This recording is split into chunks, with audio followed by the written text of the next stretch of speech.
No time for an introduction. Let's go ahead and get into it. Today we're going to be talking about Naeem Rasul Muhammad. I think it's Naeem.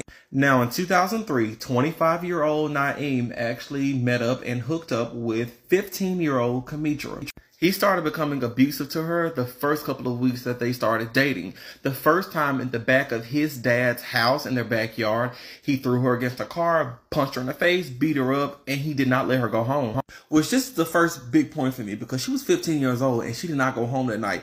Where were her parents? I'm not victim shaming here. I'm looking at the parents. Where were your parents? Where were the brothers? Where were your sisters? Where was your daddy? Your 15-year-old child did not come home that night. And anyway, he started beating her 1 to 2 times every week for the first 5 years of their relationship, y'all. Now, in 2006, when she was like 17 or 18, she got pregnant with their first child, and he tried to force her to have an abortion. Now, when she said no to the abortion, he started assaulting her in the stomach with his fists and feet, really amping it up. Now, when that did not work, he tried to coerce her to drink bleach and use a wire hanger. But nonetheless, she gave birth to Naeem Jr. Now, in 2008, when she was like 19 or 20, she got pregnant again with their second child, and he did the exact same thing to her. Nonetheless, she gave birth to Elijah. Now, I'm not sure exactly what year that she got pregnant for the third time, but she did go on to have a third child. He did not do the stomach thing with her, try to all this, but he did just do his regular assault and beat her up.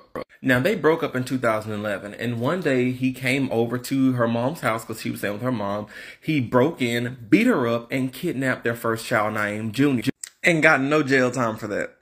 Even though he was on probation because in 2009, he beat up his sister.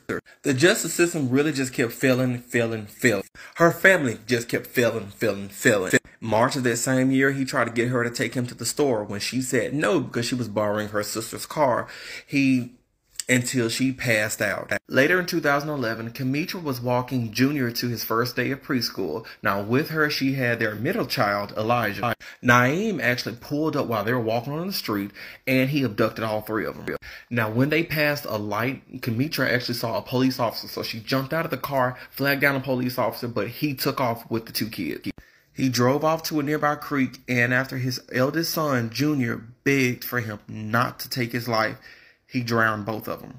He then went to Kamitra's mother's house to abduct the youngest child, but Kamitra's brother was there, so the brother actually fought him off.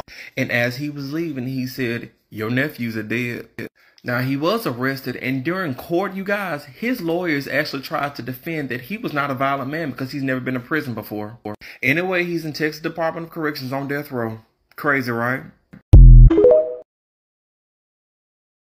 No time for an introduction. Let's go ahead and get into it. Today, we're going to be talking about the Crypt Keeper, Robin Rowe from Idaho. Now, Robin was born September the 5th, 1957 in Idaho. Now, she was abused growing up, and she comes from a family that does have a history of mental illness. But that didn't stop her from getting married. Now, she got married to Randy Rowe, and they went on to have a few children. Now, Robin said just because she had children, she wasn't about to be held down. Now, in 1977, she had a daughter, 15 months old, who passed away due to SIDS. For those of you who don't know, SIDS is sudden infant death syndrome, and it is most common between babies, 1 month to a year old. But this baby was 15 months old, so that's very, very, very unlikely. Anyway, they said it was SIDS, and time moves on. 3 years later, in 1980, she lived in California with her son. He was 6 years old, and he was sleeping in his bed. Now, they said that the electric heater just got a little too close to the blanket, and he was unalived right there. Now, they said it was an accident, and insurance paid out $28,000. Now, I'm not an insurance agent by any means, but, why did she get $28,000 for a kid? A 6-year-old? Suspicious. So, basically, she just went, "Thank you." So after she hit him with the thank you next, she was like, "You know what? I got 2 more kids. Why not?" Now, her and Randy were somewhat estranged, and I saw where they either didn't live together or whether the night before the big event, they actually just had an argument. I'm leaning more towards it was just an argument. But on February the 9th, after the big argument, she went to stay with her friend Joan because she just didn't want to see Randy anymore. I listened to some podcasts and stuff about this, so y'all, this next part sounds really crazy. The night after the big argument, while she was at Joan's house, she woke up at 3 a.m. because she had a premonition. Let's go. You could gaze. She was all like, oh, I had a premonition, a vision. It was a vision that something was wrong with my family. However, she did not wake her friend up until around 5:30 that morning to go and check on her family due to her vision. Now, in the early morning of February 10th, the police and the fire department were called because her house was on fire. Randy and the 2 remaining children were unalived. The only good thing, if you can call it good, was that they actually passed away from carbon monoxide, not by the actual fire. So they didn't feel anything. Now, it was also said that while her family was burning alive, she was outside on the phone talking to her therapist, her psychiatrist.